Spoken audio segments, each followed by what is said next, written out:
এবার ট্রেনে হকার এবং ভিক্ষুক উঠলে গুনতে হবে মোটা জরিমানা। বিনা টিকিটে যাতায়াত করলে কিংবা ভুল কামরায় উঠে পড়লেই দিতে হবে দ্বিগুণ খেসারত। বড়সড় ঘোষণা করলো ভারতীয় রেল। হ্যাঁ, ঠিকই শুনেছেন, কিন্তু কি ঘোষণা করলো ভারতীয় রেল? কত টাকাই বা জরিমানা ধার্য করলো জানুন। প্রতিদিন হাজার হাজার লোকাল এক্সপ্রেস ট্রেন ভ্রমণ করেন লক্ষ লক্ষ যাত্রী, কিন্তু দীর্ঘদিন ধরে ট্রেনে অবৈধ হকার, ভিক্ষুক এবং বিভিন্ন অসামাজিক কার্যকলাপ নিয়ে অভিযোগ ছিল। বিশেষ করে অফিস টাইমে অনেক যাত্রী অভিযোগ করতেন যে ট্রেনে ওঠা বা নামাই কঠিন হয়ে পড়ে।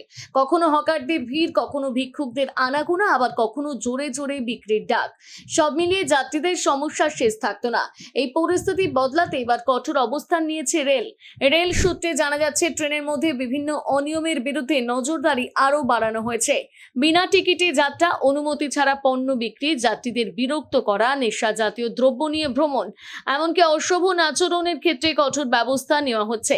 জরিমানার পরিমাণও আগের তুলনায় অনেকটাই বাড়ানো হয়েছে। এমনকি বিপজ্জনক সামগ্রী বহনের ক্ষেত্রে 10,000 টাকা পর্যন্ত জরিমানার বিষয়ে আলোচনা চলছে বলে জানা যাচ্ছে।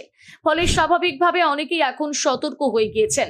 হাওড়া এবং তার আশপাশের বিভিন্ন রুটের যাত্রীরা জানিয়েছেন, গত কয়েক সপ্তাহে ট্রেনের পরিবেশে স্পষ্ট পরিবর্তন চোখে পড়ছে। এক যাত্রীর কথায়, আগে অফিস টাইমে ট্রেনে উঠতে সমস্যা হতো, হকার আর ভিক্ষুকদের ভিড়ে দাঁড়ানোর জায়গা পাওয়া যেত না। এখন সেই সমস্যা অনেকটাই কমেছে। আর এক মহিলা যাত্রী জানান, আগে প্রায় প্রতিদিনই ট্রেনে হকারদের ভিড় দেখা যেত, এখন সেই সংখ্যা অনেকটাই কমে গেছে। ফলে যাতায়াত অনেক বেশি স্বস্তিদায়ক হয়েছে। অনেক নিত্যযাত্রীর মতে রেলের এই পদক্ষেপের ফলে ট্রেন শৃঙ্খলা ফিরতে শুরু করেছে। বিশেষ করে বয়স্ক যাত্রী, মহিলা এবং কর্মজীবী মানুষরা এতে সুবিধা পাচ্ছেন। তবে এই ছবির অন্য দিকও রয়েছে, কারণ রেলের এই কড়াকড়িতে উদ্বেগ বেড়েছে বহু হকারের মধ্যে।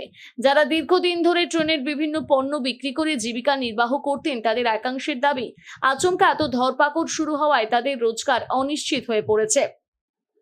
তাদের বক্তব্য, যাত্রীদের সুবিধার জন্য রেল যা খুশি পদক্ষেপ নিক, কিন্তু আমাদের মতো মানুষের জন্য বিকল্প কর্মসংস্থানের ব্যবস্থা করা উচিত। অর্থাৎ একদিকে যাত্রীদের স্বস্তি, অন্যদিকে জীবিকার অনিশ্চয়তা, দুই দিক নিয়ে এখন আলোচনা চলছে। তবে রেলের মূল লক্ষ্য একটাই, ট্রেনকে আরো নিরাপদ, পরিচ্ছন্ন এবং যাত্রী বান্ধব করে তোলা। তাই তো বিনা টিকিটের ক্ষেত্রে জরিমানা বাড়িয়ে 250 থেকে 500 করা হয়েছে। মহিলাদের কামরায় উঠলে জরিমানা 2,500 টাকা করা হয়েছে। আর ট্রেনে ভিক্ষা করলে দিতে হবে 2,000 টাকা ফাইন।